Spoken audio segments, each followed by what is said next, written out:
SCP-1692 is a classified anomaly. It's contained on a 2.77 square kilometer area of swampland located in central Louisiana, with chain link and barbed wire fences along the perimeter. Outposts are to be stationed at 500-meter intervals, with regular patrols by guards posing as park rangers. In the event of a security breach by civilians, all possible measures are to be taken to retrieve the individual without use of lethal force. The SCP is Euclid class, so be on your toes. But as usual, cool heads will always prevail.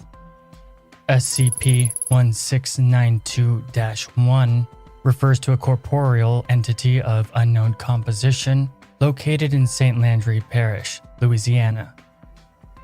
SCP-1692-1 most frequently appears as a prepubescent girl covered in mud, but has been observed taking on the forms of certain mammals and/or missing persons last spotted within the meters of the enclosed region. SCP-1692-2 refers to a sinkhole located at the direct center of the enclosed area that is filled with mud and water. As of 2014, 31 sets of human remains and 24 animal remains have been discovered in SCP-1692-2. 14 of the bodies have been positively identified as locals declared missing between the years of 19 Redacted. and 19. Redacted. New bodies have emerged from the pit sporadically, despite constant video monitoring of the area showing nothing entering the pit. When a lone individual enters the affected area, SCP-1692-1 manifests more frequently, appearing to lead or otherwise attempt to induce the individual into following them. The individual inevitably becomes lost and all traces of them, including footprints, dropped items, and articles of clothing, disappear.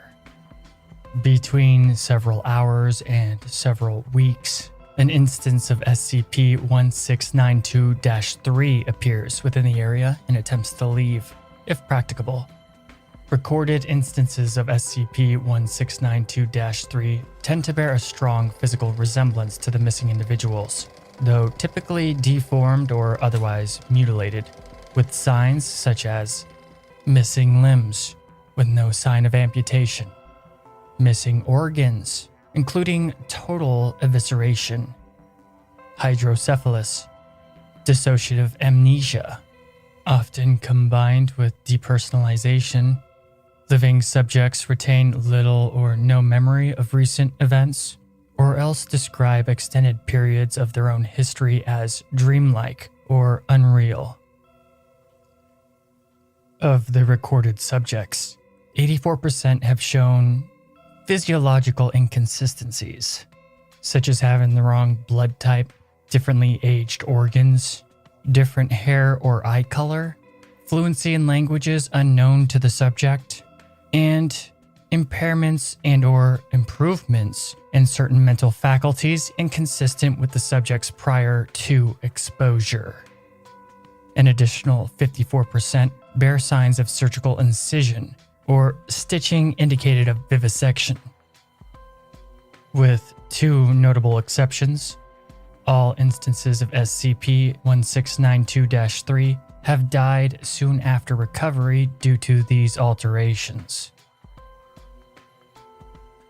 SCP-1692 first came to the attention of the Foundation in 1938, after several children went missing near Redacted.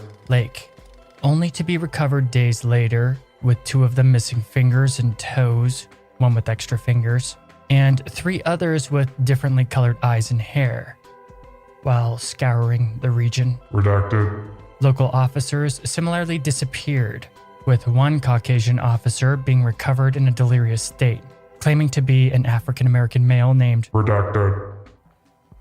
Foundation personnel on site soon discovered what appeared to be a freshly deceased body of a young child, missing its legs, with skin grown over the severed ends. The body matched the physical description and clothing of Bobby Dunbar, who had gone missing in the area some 25 years earlier, and was allegedly found months later alive and well. The body was placed into cold storage as decomposition began setting in once it was disturbed. Interviews with the now adult Bobby Dunbar provided no pertinent information regarding the body, though had mentioned in an earlier interview a memory of the other boy on the wagon, but could provide no further details. The Foundation began investigating the case and found that the boy recovered by the Dunbar family had been in the custody of one William Cantwell Waters, who claimed the boy to be Charles B. Anderson, the son of a woman who worked for him, who subsequently filed suit against the Dunbar family for custody of the boy. Due to matching physical evidence and the boy himself identifying Mrs. Dunbar as his mother, the court ruled in favor of the Dunbar family. The man identified as Bobby Dunbar lived out the rest of his life and died in 1966. DNA testing conducted in 2004 revealed that the man known as Bobby Dunbar was not in fact related to the Dunbar family. DNA from the body in Foundation custody was found to have been severely mutated via hydrolytic deamination. Incidents continued to emerge within the region, leading to a Foundation quarantine of the affected area in 1939, occasionally expanded upon further discoveries of SCP-1692-3 instances. A young woman was recovered by the Foundation, missing her left eye and bearing stitches along her left jawline. From her testimony, details regarding SCP-1692-1 and -2 were discerned for the first time, and SCP-1692-2 was located. From SCP-1692-2, 2 bodies were recovered, one of which bore a strong resemblance to the young woman, who vehemently denied it was in any way related to her. The body was missing portions of the left side of its head, including its left eye socket. The woman remained on site for a time before being administered amnestics and released under covert monitoring, where she lived out her natural life without any incident. DNA testing conducted years later found that her DNA did not match those of family members, and the recovered body could not be conclusively identified.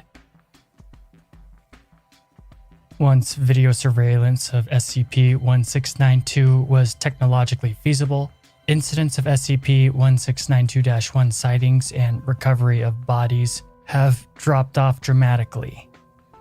As a result, animal corpses have begun to emerge from SCP-1692-2, bearing similar signs of hydrolytic damage to their DNA.